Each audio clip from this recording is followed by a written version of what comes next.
Welcome to the NBA Coast to Coast podcast brought to you by thelines.com. Coming to you from the West Coast, Josh Lander, joined by Nate Weitzer. He's on the East Coast, and we are looking at the second playoff game here on Monday night, looking at the Rockets and the Dubs. I went to game 3, quite a game there, and we should have Jimmy back in this one. He's still no injury report out, but we will be making sure that you keep an eye on that, right, as we get into that stuff tomorrow on Monday for this game. Gonna need to know if Jimmy's playing. Looks like he's leaning towards it, so we'll probably proceed as usual with that one. Also have the episode up for the first game of the night, so make sure you do check that out. Subscribe to the channel. Don't miss any of the episodes. We're bringing you one per game each weekday now, moving throughout the rest of the playoffs.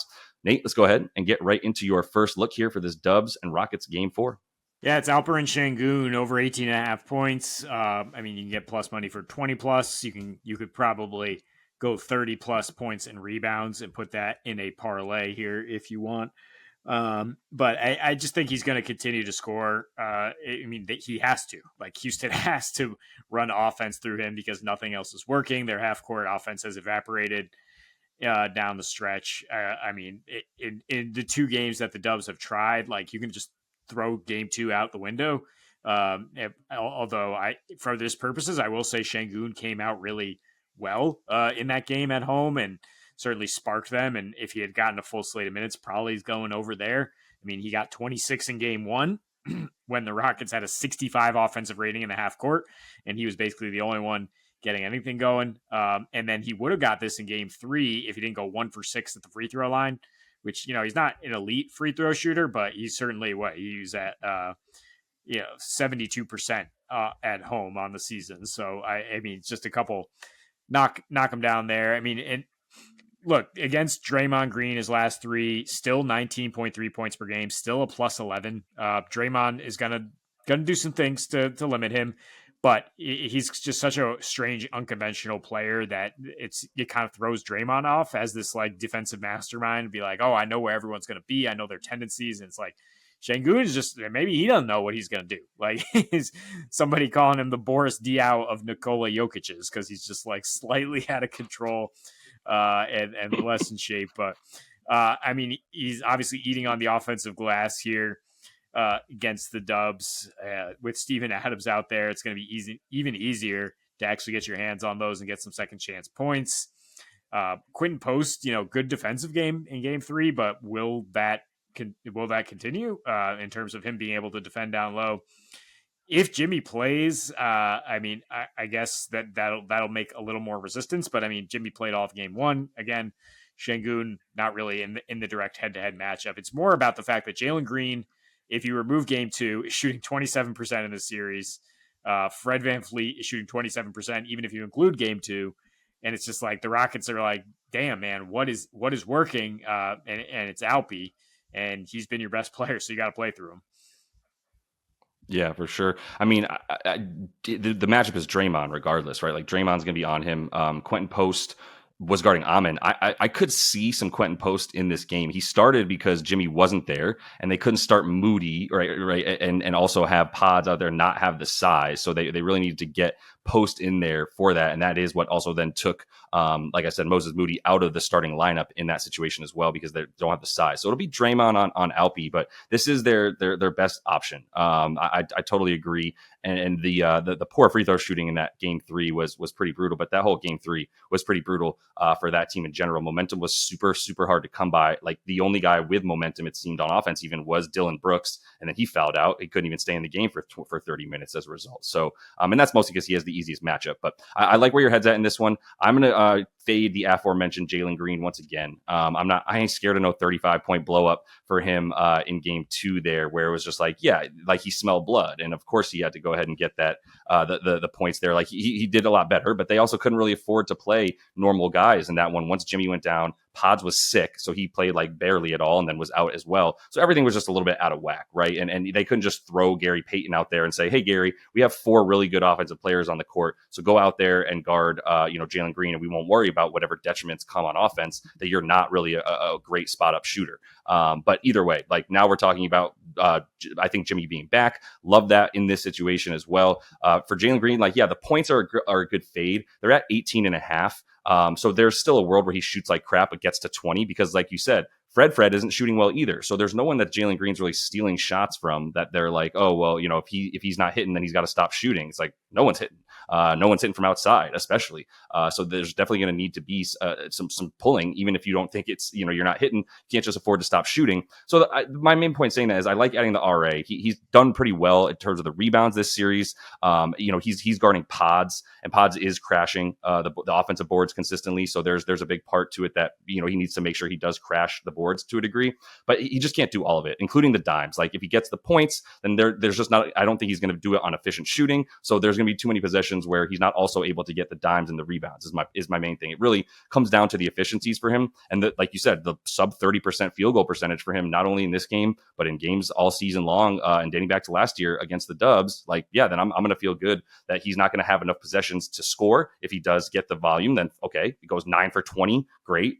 Maybe gets 19 points, 20 points off that. But there's just that's too many possessions of missed shots that he's not able to then get a rebound or get an assist as well in that same possession. So just going to take the whole kit and caboodle. He's only gone over twice. One was the one good game he had in the regular season, and then that game 2, which honestly I chalk up to a much more of an anomaly the way that game went than anything else. Yeah, game 2 made me think of him as like an Alex Rodriguez type, where it's like, oh, your team's up 11-2, and then you hit a grand slam in the postseason. Like, fantastic. Yeah, you're a real clutch performer. I mean, that's just, we haven't seen it yet. Jalen Green is still very much in the infancy of his career, and Alex Rodriguez is a Hall of Fame douchebag, but just getting some shots in there real quick before we move on to my second pick. Rockets first half is plus money, which is kind of a head scratcher, and it's 5-1 on Rockets halftime and Warriors full time, which is basically unfolded in 2 of the 3 games so far.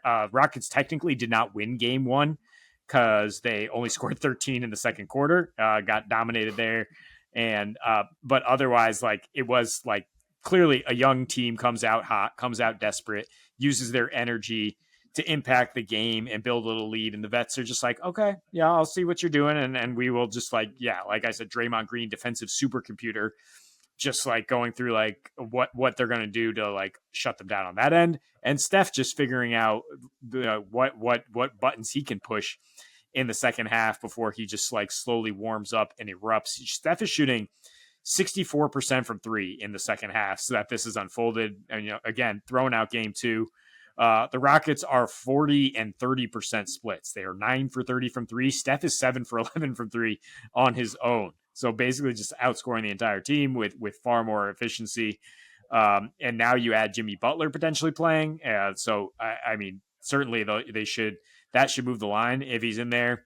But I as I pointed out prior to game 2, where I liked the Rockets in the first half straight up, is the Dubs, even with Jimmy, did not become an elite offense in the first half. They went from 23rd to 15th in the regular season, but then became in the second half, they were the 3rd best offensive team. And Houston's the exact type of opposite flip, where they were 6th best in the first half, 3rd best at home.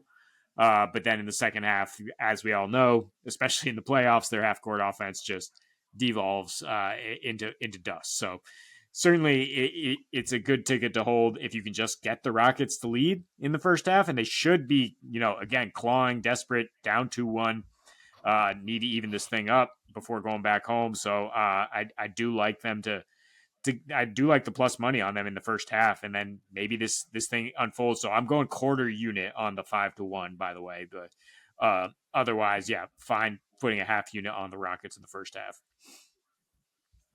Yep, I see all that. Makes complete sense. Yeah, definitely coming out, blazing without question.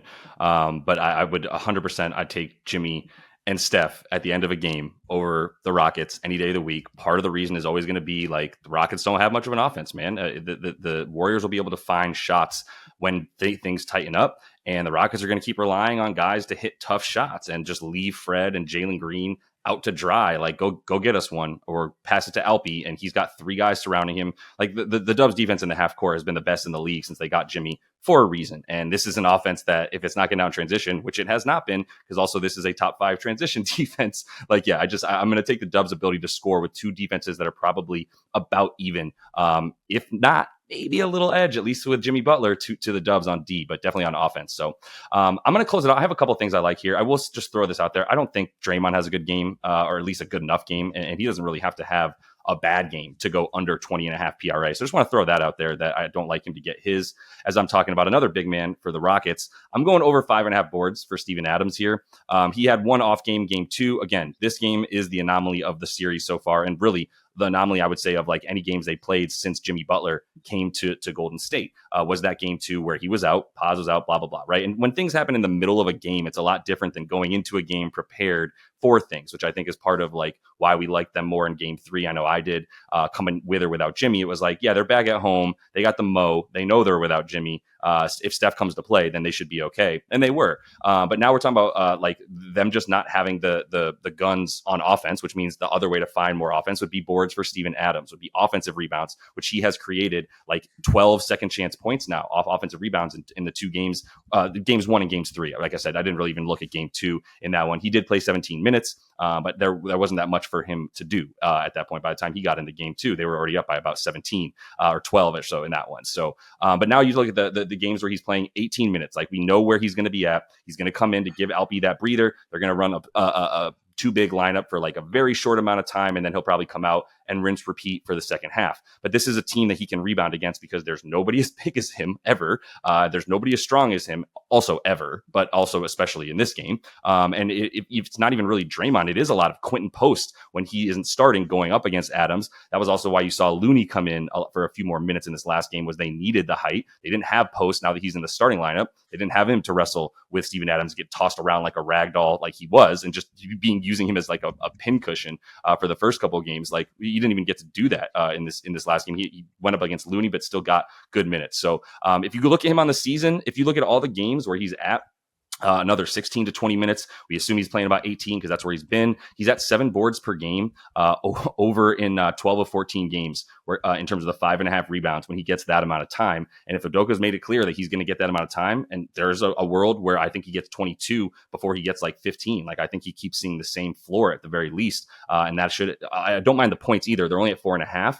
He's going to get probably at least 4 off of putbacks alone. Yeah, if you could just bet offensive rebounds for Steven Adams, if you could isolate that somehow, that would be fantastic. But yeah, that's where he's going to do the bulk of his damage. Talk about how strong he is. I mean, remember, I thought about this last night when the Aaron Gordon little scuffle broke out, and I'm like, where's Steven Adams to just like pick somebody up and like separate? Like, nope, you're going over here, mate. Because if you remember when he did that to Tony Bradley, who goes 6'11", 250, and literally carried him away like a baby when there was a fight with back when he was in Memphis. So yeah, strongest dude in the NBA, bar none. And he's just, an absolute problem to deal with for these Warriors. So while we're talking about extra bets we might like, I mean, Buddy Hield, I think, if Jimmy does not go, we don't even have props for him right now because it's so dependent on that. But was really impressed with him stepping up and taking the pressure off Steph. Steph really just tilting the floor to get him open threes, and I think Buddy could keep it going here. It's just quite possible he stays out there even with Jimmy, sort of serving as another facilitator to get him these open shots. But as the Rockets get more and more nervous about Steph, look for other guys to benefit. Completely agree. And I think that, look, Buddy and Quentin Post both had to play more in this last game, but I think they both showed that they bring something that they could use with Jimmy out there as well, which is like give Draymond and Jimmy a bit of a break from getting bruised all over the place, play them together at times. And then at the same time for Buddy, you're not going to get a better outlet, a guy to play better with this team. Like you said, potential facility. If Jimmy's out, I love both those guys. If Jimmy's in and we get good numbers that are extra low and a good buy low spot for both those guys, I think I'm still in, depending on what those numbers look like. But definitely without Jimmy if he fails to play on Tuesday there. But that is all the time we have for you guys in this one. Excuse me, on Monday is when that game is. We're recording on Sunday right now. But at any rate, make sure you are subscribed to that channel. Check out the other episode we have up for the second game there on Monday. It is the first one of the night with the Cavs and Heat. And until we see you next, happy betting.